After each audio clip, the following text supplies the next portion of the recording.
Time Sync is the weekly podcast to let you know what's worth sinking your time into. Head to timesyncpod.com for more information like rating scale, show notes, social media, videos, and more. Are those things actually on the website?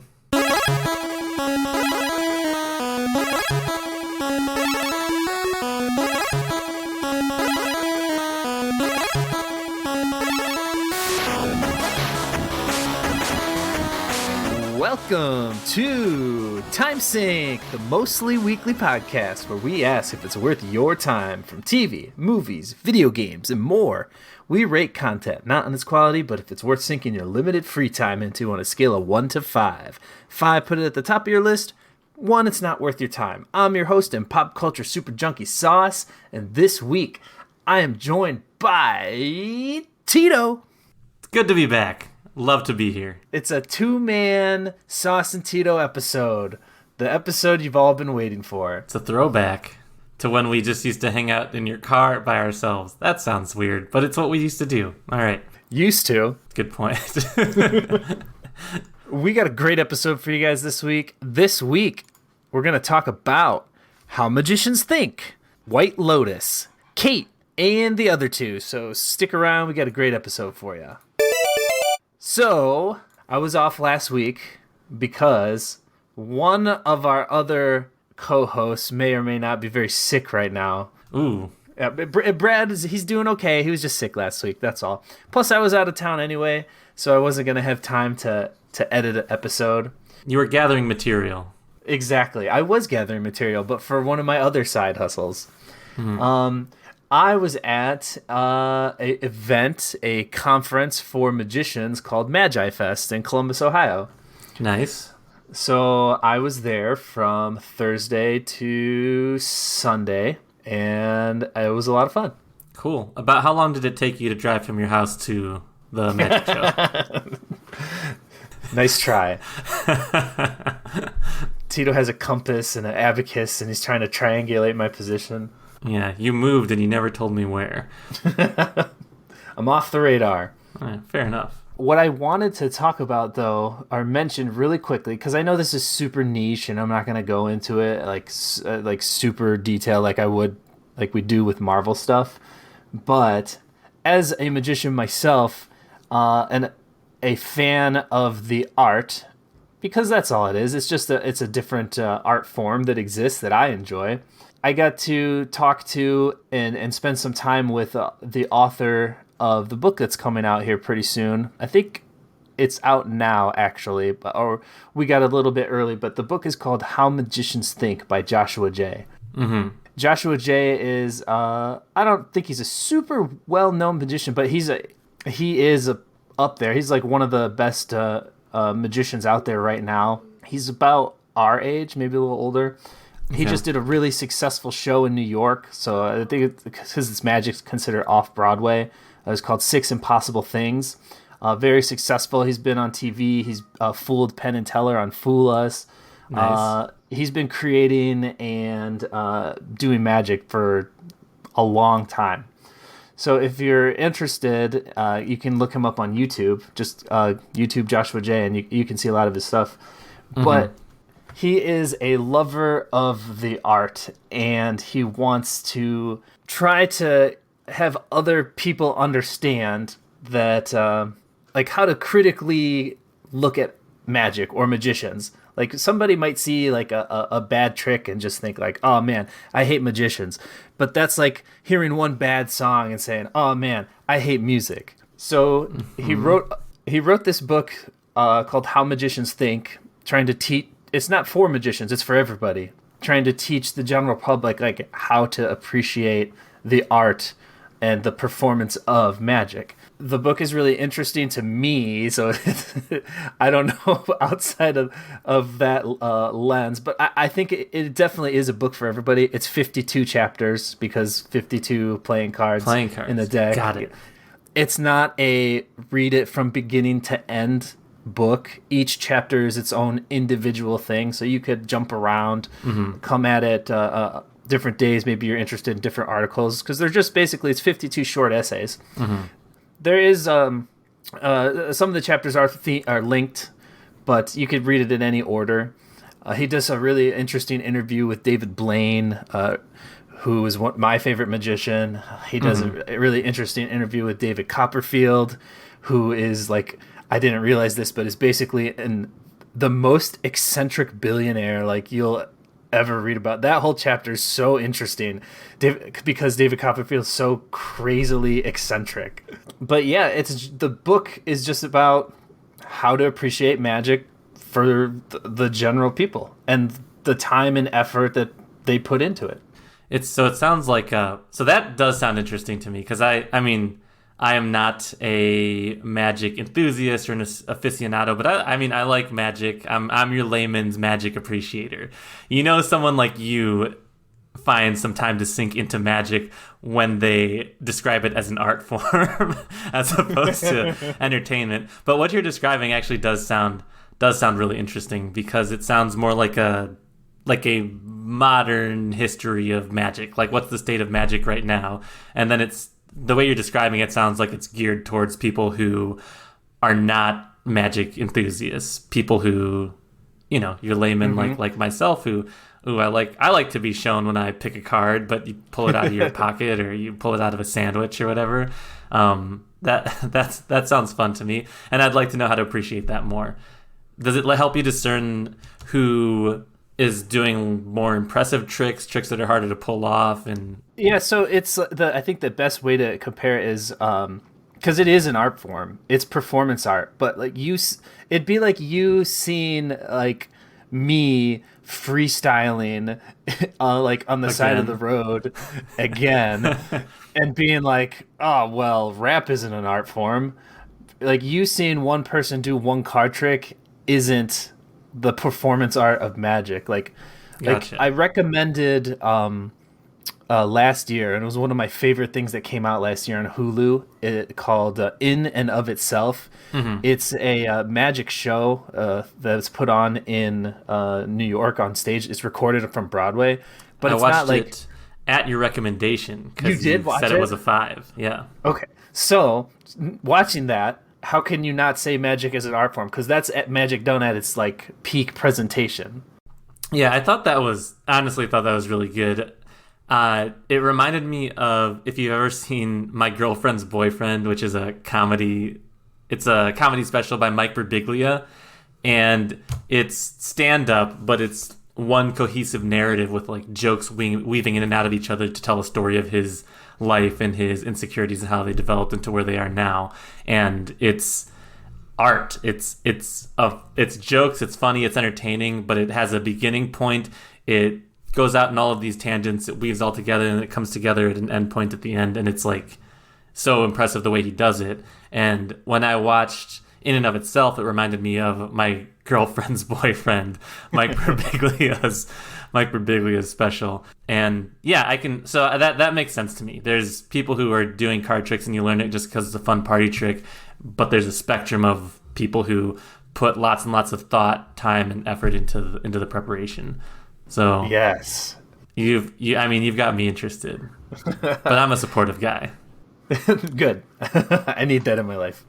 But yeah, the book is a really good read, written by one of the best thinkers in magic. He himself hosts the convention every year through his company. I don't want to get too deep into the magic side of it, but the book itself is for sure worth a read.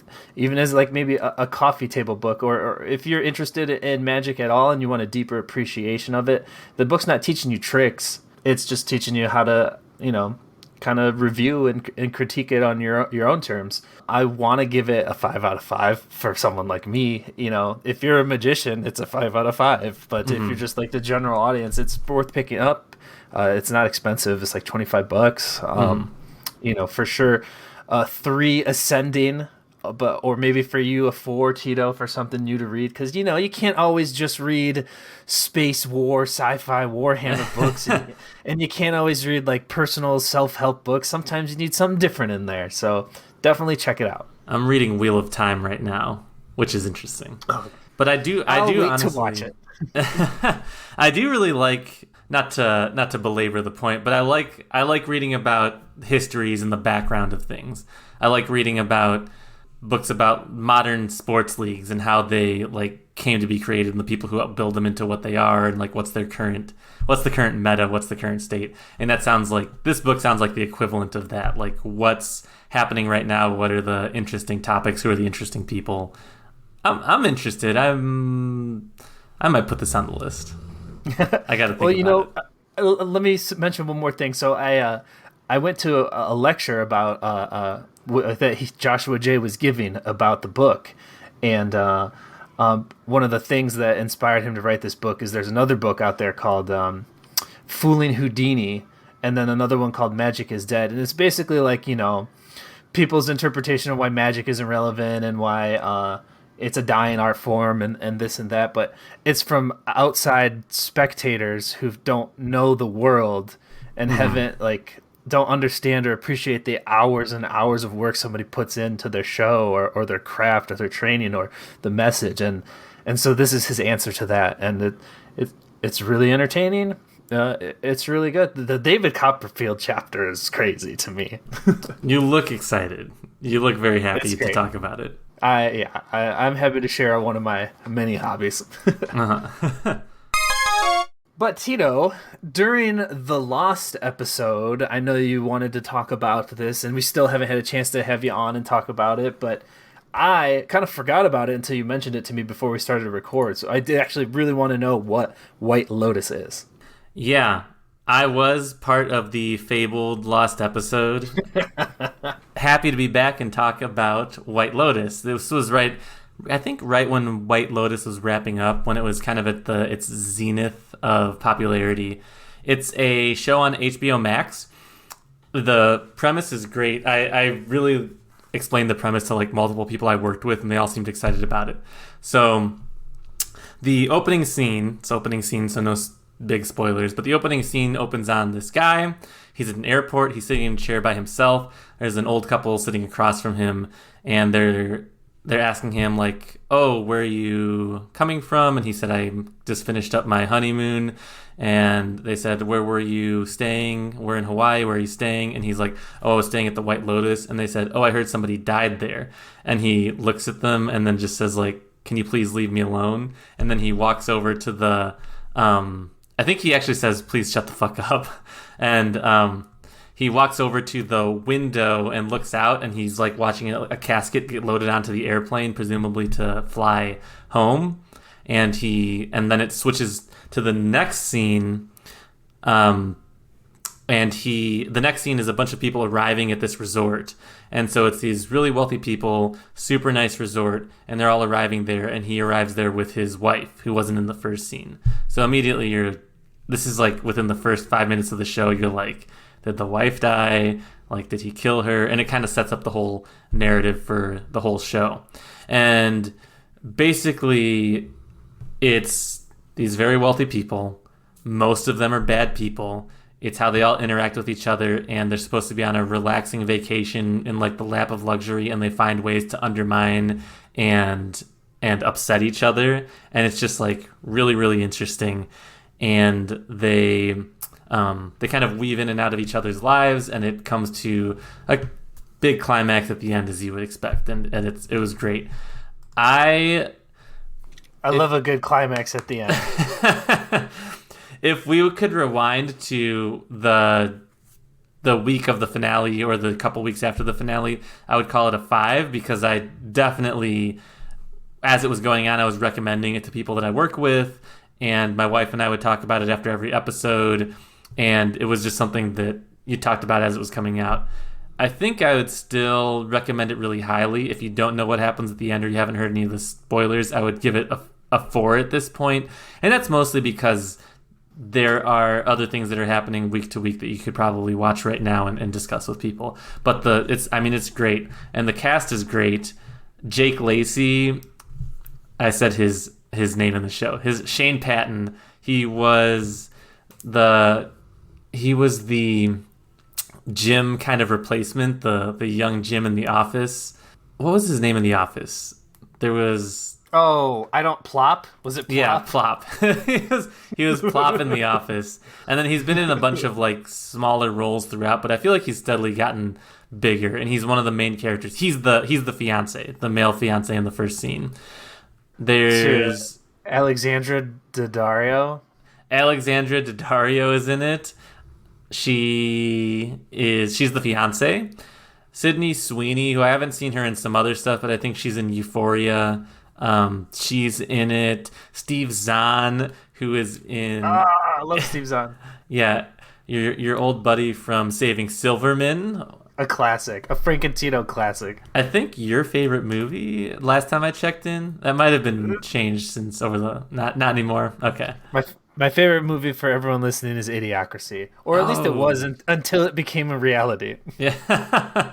Molly Shannon is in it. Connie Britton, if you're a Friday Night Lights fan. It's a great cast. The cinematography is beautiful. It looks like it was all shot on location. I apologize, I didn't do my homework on this part, but like it looks like it's all shot on location. There's a nice interweaving storyline of like colonization, because most of the, and this is intentionally so, but most of the wealthy vacationers are white, and then obviously most of the workers are Hawaiian, and they weave that like colonization narrative into the whole plot line. It's really, really well done. Super entertaining. It's funny, it's tense, like it makes you uncomfortable, but in a way where you're like concerned for the characters. So I would highly recommend it. I think I would give it a 4 right now, just under a 5. There's a lot of good stuff out right now. Even I have trouble juggling it at the moment, but I really, really liked it. So it's a straight drama, or no, it's thriller, drama, mystery? It's more like a dark comedy. Okay, that's what I was wondering. There are definitely some dramatic moments. There's stuff where it stops being funny and gets really serious, but it's supposed to be funny. There's a lot of dark moments. It's like the corruption of wealth. It's people who have everything they could ever ask for and still. My monocle just fell off, and taking my pipe out of my mouth. What? You have 3 TiVos? Oh, that's an inside joke. Leaving it in. Yeah, it's these people who are on this literal island paradise and have every luxury they could ask for and still find ways to be extremely unhappy and in a couple of cases ruin their lives. It's great. It's a nice modern parable. It sounds like you're getting a nice dose of Schadenfreude for yourself. Yeah. Yeah, it's I think I don't want to comment too much on that. But it's people who have all this luxury and they're still unhappy, and it drives home it's got a couple of nice morals like any good show does. So one, like, what are the pitfalls of wealth, and then two, like, in anybody's life, what are the actual truly important things? Like, what are the things you should actually cherish outside of money? So can you explain a little bit more why was it just like recency bias, why you would have given it a 5, and now that it's cooled off a couple weeks, you're not giving it a 5? Yeah, I think that if I were you and I'm looking at I'm just thinking of the slate of shows that are out right now, I would put this on the list and I would just I'd watch it one episode at a time. But you might not. Maybe you can watch it and you can tell me if you just binge the whole thing. But I mean, just to name some shows, like the Star Wars anime comes out right now. What If is out right now. I really liked a show called The Other Two that's coming out weekly, also from HBO Max. There's a lot of interesting stuff. And I think the thing that was making it a 5 a couple of weeks ago is that it was coming out episodically, and you could talk about each plot point as it hit and think about what the next big event might be. Yeah, I think we've talked about this before, but there's there's that the real only benefit of having a weekly release to a show is that it needs to be like a thriller. That way you can jump on Reddit and like dive into the conspiracy theories or where you know or talk to your if you're like you, Tito, and have real friends and talk to people in your real life, you know, do that way. But this definitely sounds like a show like I could watch with my wife because we like to sit down and watch thrillers together usually. Yeah. I watched it with my wife, who figured out the ending to Mayor of Easttown. What's that? What was that? I forget what the show. Easttown. I'm sorry. Yes, exactly what you just said. She figured out the ending to Mayor of Easttown like 2 or 3 episodes early, and so I told her if she figured out the ending to this one, just don't tell me, just write it down somewhere. So Did she? She did not. This one is particularly, I'd say, a surprising ending.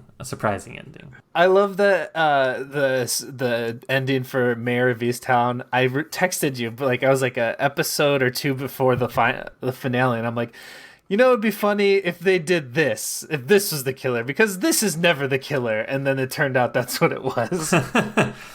I think I just not respond to you. I might have given you the eyes.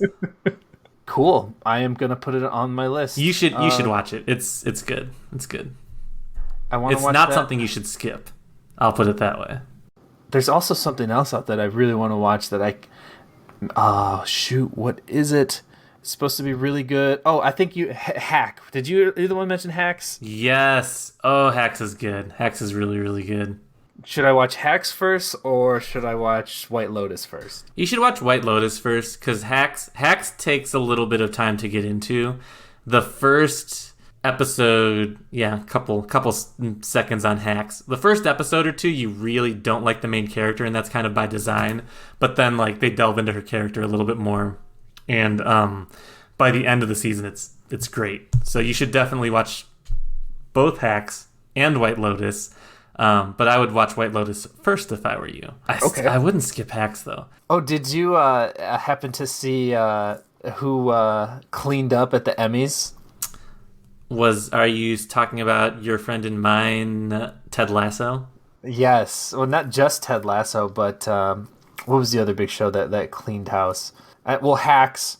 Jean Smart won Best Lead Actress. That's what made me think about that. She's great. Hacks is good because I don't remember if I've said this on the show before, if I was just talking to you separately, but it appeals to millennials because the main character is millennial, and then Jean Smart is like a boomer comedian who's kind of late in her career. So my wife's mom like loved Jean Smart in the show and like thought all of her jokes were hilarious, and we thought they were dated and slightly problematic. But we thought the millennials jokes, once you like developed her character a little bit, were hilarious, and we just kept like quoting them. And her mom was just like, she's like, "Oh yeah, I didn't get that one," and then we would just keep quoting them to each other, and she would get confused. So it's that's part of the show, is like the relationship between different generations and like how they don't get each other, and then how they can also appreciate each other and get along. That's like your favorite theme. No, I don't like. You love categorizing people based on the year they were born. I like it when people get along. I was gonna mention The Crown. The Crown also did really well, to the point where I'm like, do I want to watch The Crown? I feel like that's the blind spot for this podcast, whatever that is, because I have not watched The Crown. I've had multiple people recommend it to me, and it just does not sound interesting to me. Yeah, I think I'm right there too. But it's like 10 seasons long, and allegedly they're all good. So damn. I don't know. I guess if I get really, really bored or need something to watch, I think I might start The Crown. It's always that versus rewatching the entire MCU again. That's actually what I've been doing. That's my background movie. Tony! I've always been holding you up. I love how he has the best villain lines in the final fight scene between Obadiah and Tony, because they're all like business double entendre. It's amazing. I feel like he just mails that performance in. He just like came up with a voice and just like showed up on set, but it's it's just good and entertaining. It's such a strange voice that he chose, and it's iconic. Tony! I don't remember any of his lines. I haven't watched it I've watched it this calendar year, but just not in a couple months. Netflix is still chugging along, releasing new movies all the time. Every week we're still getting stuff, and I don't know why, but I was compelled to watch this movie that popped up into my feed. Nothing about it looked particularly interesting, but okay. Have you watched Kate? No, I have to be very selective about the movies I watch, because, like, I was talking to my wife earlier, and if we're gonna, like, sit on the couch and watch something for an hour and a half, either it has to be amazing, because either she'll fall asleep or she's gonna put this ass to sleep, if you know what I mean. Heyo, somebody's going to Red Lobster. You can cut that joke if you want. No way. All right. Hopefully, she doesn't listen to this one. Anyway, I haven't seen Kate, is the point. The only time you make a funny joke, you want me to cut it? I'll leave it up to you. So, Kate is a movie about an assassin in Tokyo. The entire movie takes place in Tokyo, Japan. Okay. In Japan, not just Tokyo. Sorry, it takes place in Japan. Mary Elizabeth Winstead, who I don't know what you know her for, but the first thing she pops up for me is Scott Pilgrim versus the World. She plays Ramona Flowers. She's also in Cloverfield Lane. Yeah. The second Cloverfield. Yeah. She's also in Birds of Prey. She's a huntress. She's in a lot of stuff. She's in I believe, season 3 of Fargo. She's in, everything she's in, she's pretty good in. I like her. I got her pulled up right here. But anyway, she's in a lot of stuff. She's a good actress. I think this role is like perfect for her. She's an assassin. The premise of the movie is that something happens to her. She's dying, and so it's basically how she's going to spend her last 24 hours. Mm-hmm. The only other name in the movie is someone that she works with. Kind of like her handler is Woody Harrelson, which I need nothing but really good performances from Woody Harrelson right now, because I'm still not sold on his Cletus Cassidy, and I need him to be good so that movie can, even though it's outside the MCU, I need Let There Be Carnage to be good, even though I know in my heart it's probably not. I'm wearing a Spider-Man shirt right now. I'm okay with him as Cletus Cassidy. As an actor, he's just old. Like, I don't see... Like, all of his roles, he's been like this... Recently, he's been like an old piece of shit. And so, Cletus Cassidy, I feel like, should be about the same age as Venom, as Eddie Brock. And even what's the guy's name who plays Eddie Brock? Tom Hardy. Oh, sorry, yeah. Even Tom Hardy, I thought was a little... old. Like, if they're trying to bring Venom into the MCU eventually and be Spider-Man's foil, I feel like they should be closer in age. And I thought Tom Hardy was a little old, and then Woody Harrelson is definitely, like, very old. I don't want Spider-Man to be fighting two old men. To me, Cletus Cassidy's, like, he's an insane serial killer. I could see, like, a, what's his name playing him? He played Lex Luthor. Jesse Eisenberg. Yeah, I could see, like, an unhinged Jesse Eisenberg deliver. Like, that's the type of character I see him as. But not Jesse Eisenberg's Lex Luthor is terrible, but I could see him being a good Cletus Cassidy. You know who I think would be an amazing Cletus Cassidy? Bill Skarsgård, the guy who played the clown from It. Yes. Oh man. Yes. He's like closer in age to Tom Holland, and he's like, ooh, I don't. His face. Why does he look like that? I don't think he needs to be closer in age. I mean, like, he's like probably in his 30s or 40s. He's he's a serial killer that's been in jail for many years. Yeah. I guess younger than Woody Harrelson is more my point. For sure. But anyway, Woody Harrelson's in this movie, and he is good in the movie. Mm-hmm. So he's, to me, one step closer to me starting to accept him as Cletus Cassidy. Does he play an old man mentor in this movie? Yeah, for sure. Fair enough. obvious criticism of the. I actually haven't read any reviews for it, but I'm gonna assume the obvious criticism of the movie is that the entire movie takes place in Japan. But well, I guess they address it in the movie. But the two main characters are white. Mm-hmm. But I guess the movie does dive into how like the Americans are ruining their economy, but their economy and the social hierarchy systems are the Yakuza in the movie. So, I mean, it's not really that strong of a point. But anyway, she's working fighting the Yakuza. It's an action movie. Mm-hmm. It's like I guess, would it be sexist to say a female John Wick? I think you don't even have to say it that way. I would probably just say it's an action movie in the style of John Wick. That's the correct way to say it. There you go. That's what I was looking for. Glad I could be here. It's not a female John Wick, but how you worded it was better. It's not like the crazy. Actually, no, it is. There's some brutal like killings, and the whole time like Mary Elizabeth Winstead looks like she's doing it. It's either done really well or she's doing like a lot of the fight choreography. It's very, very brutal. Some of those deaths are crazy gruesome, but that's not what the movie's about. But I don't know. I guess I like that kind of stuff. Sounds like it's a big really, part of really the movie. well done. It's a really good movie. I liked it a lot. Okay. I got attached to the character. She does a really great job. I'm 100% sold and convinced on her as an assassin / action character in this movie. Mm-hmm. The story is interesting. You want to know what there's a little bit of mystery. It's light. It's not heavy. You could probably figure it out by the end of the movie, but it's still entertaining. It's exactly one of those movies that you go to the theater for. You want to watch it on the big screen. You know, it's a Netflix release though, but like it's exactly what I would want to see like going to the movies.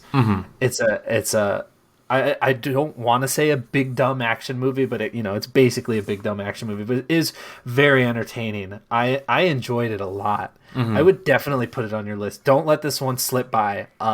Okay. I'm also always really fascinated with like Japan and the cultural differences, but they're cool. Yeah. They definitely address like a lot of Japanese. What's the word I'm looking for? Not themes, but cultural important things like honor and ancestry, family. I enjoyed this movie a lot. It was a surprise. I'd probably say they incorporate Japanese cultural themes into the themes of the movie. I guess. The big criticism I heard about it, I haven't seen it yet, but the big criticism I heard about it is that it takes place in Japan, and essentially, if you did a crude breakdown of the plot, it's this Caucasian female assassin kills a whole lot of Japanese people, which you can. I don't follow a ton of native Japanese people specifically on social media, but the little criticism I've seen is that they're like, I don't really like that. Sure. They do address it. Okay. And it kind of, I mean, they're like, like they basically at some point bluntly, like I'm just overtly saying that, Americans ruin, everything in Japan basically. But I mean, they kind of touch on that. But for a big dumb action movie, it has good action scenes and it's entertaining. Yeah, okay. And the story is enjoyable. Even the kid, there's a kid in the movie. At some point, she has to team up with a young teenager, and usually that's like annoying and not tolerable. But she's all right. Okay, she's not into too much, but it's I would put it on your list for sure. Okay, if I would give it a 4 out of 5. I enjoyed it a lot. All right. I'm interested to see if you enjoy it too. Yeah, a lot of 4s so far. I think this is kind of where a 4 sits. Like, you don't have to go watch it tonight, but don't miss this. Like, we should talk about this at some point. It should be on your list, and it should be up there. And again, like your list should be like I'm always picture people have a list of stuff they want to watch or play on their phone, and it's constantly shifting because there's only so much time in the day. I wanted this podcast to be for busy people who with limited free time. All right, which I pretend to be. Tito, you mentioned already about the other two, but I also this have no idea what it is as well. So tell me about the other two. Yeah, speaking of white people killing it, the other two is a show about a Caucasian family. So the other two is it's a show on HBO Max. It's a straight up comedy, and the premise is that there is a brother who's an aspiring actor. He's played by Drew Tarver, who I don't know what he's actually has a bunch of small parts on a bunch of like he's in Brooklyn Nine-Nine. I think he makes a cameo in Parks and Rec at some point. He's on Comedy Bang Bang all the time if you've ever listened to the Comedy Bang Bang podcast. But like this is his show, and then the other main character, his sister, and she was like basically she's a realtor right now. And she was a ballerina when she was younger, and she's played by Helene York, and they're like late 20s, early 30s duo who like their lives aren't really going anywhere, but their little brother Chase Dubeck became a YouTube pop sensation and changed his name to Chase Dreams, and now he's like he's like a A-list pop star. And the story is about like how they basically they're trying to make their own lives, but like they're hanging on to his coattails. And Molly Shannon is in this show as well. Ken Marino is his manager. Oh, he's so good. Wanda Sykes is in it. It's so funny. Basically, it's the other two refers to the older brother and sister of this like preteen pop star who's like world famous, and how they're both kind of like big pieces of shit, the two of them, and how they're like trying to make their way in the world now that their little brother's super famous. So the show's hilarious. It's great. There's just enough like they keep falling over themselves and like getting in each other's way and like self-sabotaging, but they have just enough wins that it's not depressing. Like they have enough good moments and by the end of they're close to the end of the second season now. But by the end, and I think they had to take a break because of COVID, so Chase Dreams aged a lot from the first season to the second season. But now they're both in like a reasonable place in the storyline, or in the first season they were both kind of train wrecks. They do a great job of making the two main characters like the unlikable ones, the ones that you make fun of in the show, where Chase Dreams is just like he's a sweet kid. He's just like any sweet kid who just like would like to sing, who just happened to get really famous. He always like does the right thing. In one of these shows they join a mega church, like a celebrity mega church. This isn't too much of a spoiler. They join a celebrity megachurch. The brother, Drew Tarver, the older brother, he's gay. They find out that the church is like anti-gay, but because they're part of the church, he's getting all these roles like handed to him now because he's an actor. So he decides to just like forget it and he's just gonna roll with it. But he tells Chase, who's like 14, that the church is anti-gay, and so Chase like stands up in front of the congregation and he's like, "Did you know this? This is wrong. We've got to leave this church, and if you believe in the right thing, we're out of here." And then the producer who like just offered the brother like this big role in a Netflix series looks at him and he's like, I guess I have to turn this down unless you want me to. No, it's not anymore. Okay, in that case, I turn it down, and then he like leaves. Basically, that's great characters, great cast. We don't have to hit it too much. I think this is a show where if you watch the first and second episode, you'll probably think it's funny, and I think you'll be hooked. Like this is great. I see that it's the tagline is written from the head writers of Saturday Night Live, so perfect. Yeah, it's really good. Is it a 5? Oh man, it's really close between a 4 and a 5 because I think out of all the shows I've talked about so far this episode, I would put this at the top of the list. But is it like something you're gonna binge the entire show? I'm trying to be selective about things that I recommend as a 5, so I'm still gonna make it a 4. I put it at the top of the list of shows I've recommended so far, but I think when I first started watching it, the whole first season was out, and I didn't sit down and watch the whole first season in one go. We watched it episodically. So I'll give it a 4. Really highly recommend. But the only way that I watch shows is either I'll watch the first episode and will never watch it again because I'm not into it, or I watch the first episode and then binge the whole thing. There's no in between except for one show. The only show that I watched the episode and was like, nah, I'm not into this. And I was like as the weeks passed, and I was like, am I into this? I'm gonna give this another shot. It was Ted Lasso. Oh yeah, I love Ted Lasso, which was very on brand for that show. Yeah. Ted Lasso is great. I must say. Okay. So I guess I'm taking White Lotus off my list and I'm putting on this instead. Yeah. I think. Do you only watch HBO Max? HBO Max has excellent content. It's so good. I will say, after we're done with this episode, I will be watching Disney Plus and watching as many Star Wars animes in a row as I possibly can get my wife to stay up for. Yeah, this last What If isn't worth watching.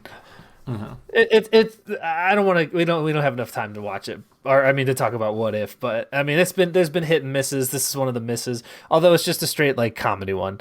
Like the premise is if Loki wasn't Thor's brother, like how would that affect Thor? And it's just a comedy episode. I've heard you and Brad talk about this before. I feel like it's been mostly misses. The T'Challa one, the second episode was good, and all the other ones have been like, I like the Doctor Strange one.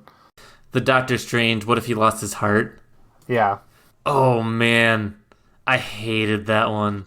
Oh, really? Yeah. Oh, man. I want to talk to you about this for an hour. It's universe breaking. How is it universe breaking? It establishes absolute points. Like, all right, opposite of universe. It establishes like multiversal anchors that cannot be changed, and if they are, it literally breaks the universe. No, it does. So in the whole premise of What If is that there's a fragmentation of infinite universes, and if this happens, then the universe changes in this way. And that's the only rule. And so then and that comes as a direct consequence of we're nerding out here. That comes as a direct consequence of what happened in the Loki series. Is it allows the multiverse to happen. So then What If follows the Loki series because it's like, okay, infinite possibilities. And to establish this point of like this has to happen limits, like the whole point is that anything can happen. And to establish like this has to happen in every single universe across every dimension, like Doctor Strange has to be the Sorcerer Supreme. It is a linchpin in that specific universe. But there is no specific universes. There's infinite multiverses. Every decision. Yes, but out of those infinite universes, if you just pick one of them and you look at that specific one, there are linchpins in that specific one. There's that implies that there is a finality. There's a finite number of universes then, because if every branching point then has its own linchpin, then that limits the number of universes. It's not infinite by definition. Why does that make it finite? It's because why couldn't you have a universe with no linchpins in it? That would be infinite then. That's the whole point. Why is it that specific universe where Doctor Strange has to be there and can't live with, I forget what her name is, but can't Christine. live with Christine. So that's the breaking point. So there's the universe that goes up to that point. He travels off into one direction where he becomes Doctor Strange, and then he makes a decision where he comes back and saves her, and then that's a separate branching point for that universe. To make it where that can't exist, and where there are universal controls that the watcher sits there and. That's all different branches of one universe in one bubble that still doesn't affect this other universe. I don't know. I didn't That's the way like I it. think about it. Because you can have multiple branches within one universe that's still not a separate multiverse. Like, even in Endgame, they're traveling to different branches of the same universe. They don't travel outside of their own universe. The way that this needs to be broken down is to, like, categorically label, like, these things. So, like, the way that I see it is how I just explained it. So, like, you have a universe is all that ever is and will be contained within, imagine, a sphere, right, of space and time. And in that sphere of space and time, you can have multiple choices, multiple what ifs, and multiple branches. However, that doesn't interact. That's universe A. It doesn't interact with universe B. So in universe A, Christine Dyan isn't a linchpin, but in universe B, it is a linchpin, and he can time travel and create other branches like the in his universe, but it's not going to affect this one. I don't know. That's the way I see it. Yeah, I think that doesn't make any sense, and you sound... So, like, if there's an infinite number of possibilities that are branching off, then every decision point is a change. So, you know, there's a universe where Brad doesn't get COVID and he's doing this show, and you guys are both agreeing with each other, like, oh yeah, that does make total sense. I don't know.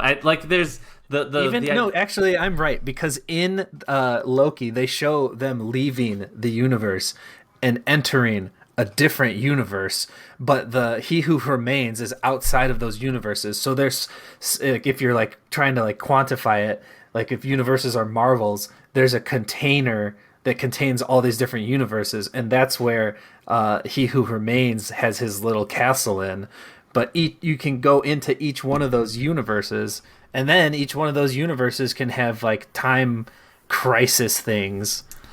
I think actually I'm slightly coming back now, because if you go by the like Marvel canon logic of there's Earth 616, then everything that happens in Earth 616 is canon in that episode, in that timeline. So when when Aunt May dies in that timeline and Peter Parker sells the purity of his relationship with Mary Jane to reset the timeline, it doesn't split off into two separate ones. It just resets Earth 616. Okay. Okay, all right, you've convinced me. I mean, all I'm doing is like the mental gymnastics. I need to accept it, right? So, I mean, obviously this is all made up and pretend, and you can decide whatever you want. I think what the problem with me was... That's the only reason you didn't like that episode? Yeah, because they just set up this rule to create what if, which is like, what if there were infinite possibilities? And then in the fourth episode, they're like, what if there weren't infinite possibilities? Which, like, I was just like sitting there getting angrier and angrier as the show went on.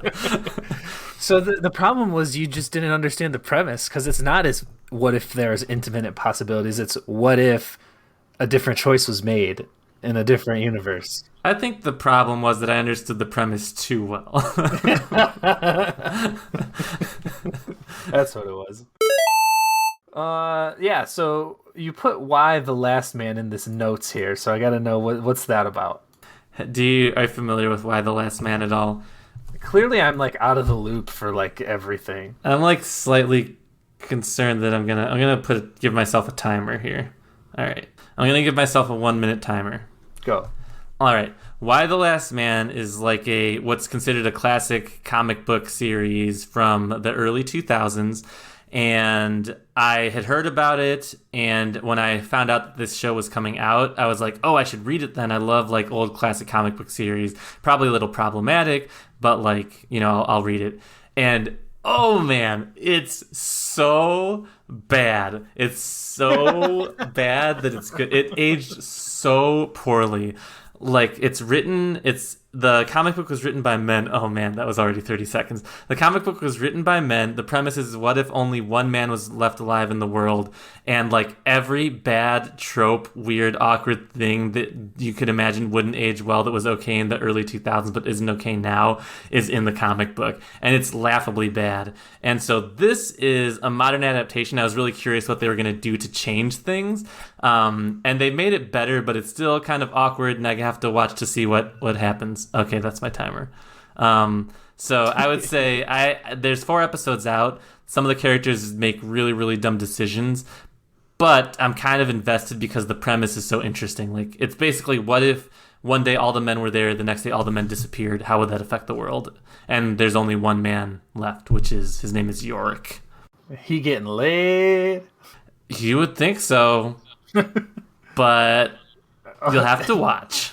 I don't know. I guess if he was like our mutual friend, I don't know, Zach, then maybe I could see where that wouldn't happen. Another inside joke. Quick, one last thing on Why the Last Man. This is not a spoiler. When all the men disappear except for Yorick, it just so happens that Yorick's mom is then the president of the United States. Which, if that tells you anything about the quality of the writing from the early 2000s. Well, it's interesting because it's written by Brian K. Vaughan, who also wrote Ex Machina, Runaways, Saga. So, I mean... Ooh, he wrote Saga? Yeah. Ooh, I love Saga. So this must have been early in his career, because this book is so entertainingly bad that I bought it online to make my wife read it. He won an Eisner Award for Best Writer for Why the Last Man. I'll give it to you after my wife is done reading it. Happy to come at TimeSync Pod on Twitter. I'm happy to argue this with anybody. It's not good, but it's so not good that it's entertaining and bad. The bad guy, the bad guy is the country of Israel. They're the bad guy in the comic book. How many is it? The show done? No, it's only 4 episodes in. It just started a couple of weeks ago. Okay, awesome. I want to read it now. Yeah, it's a little problematic if the bad guy has anything. Like yeah. I did want to mention before we sign off here. I forgot to mention this earlier when I was talking about how magicians think. If you don't want to read the book, Joshua J is hosting a podcast called How Magicians Think. It's also going to be 52 episodes long, and it's just going to be interviews with some of the best minds of magic right now, and you can listen to the podcast. And maybe you like it, and maybe that'll make you want to read the book. And a magician just won America's Got Talent. So, magic's pretty popular right now. There's been a lot of winners that have been magicians. Magic's good. Good magic is always entertaining. You heard it here first, folks. Were you going to say something else? I was going to see, are we wrapping up? Yeah.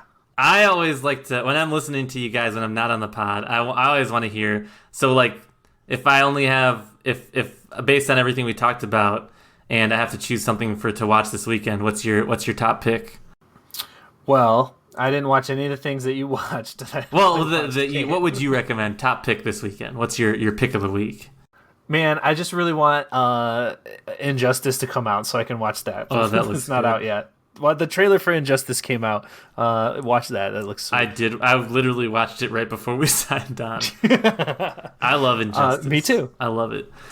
Yeah, read Injustice. I mean, I would watch Kate, but it definitely sounds like... it's hard to say because I didn't watch the things you said. And it really depends if I want to watch a thriller or watch a comedy. Yeah. I mean, watch magic videos on YouTube. That's what I would do. I would say watch the other two. It's shorter. It's like sitcom length, 20 to 30 minutes. That sounds like the right answer to me too. All right, well, thanks for sticking around. If you like this episode, make sure to leave a review in the app you're listening to below. And check us out on timesyncpod.com for more information. Come chat with us there. And we'll see you guys next week.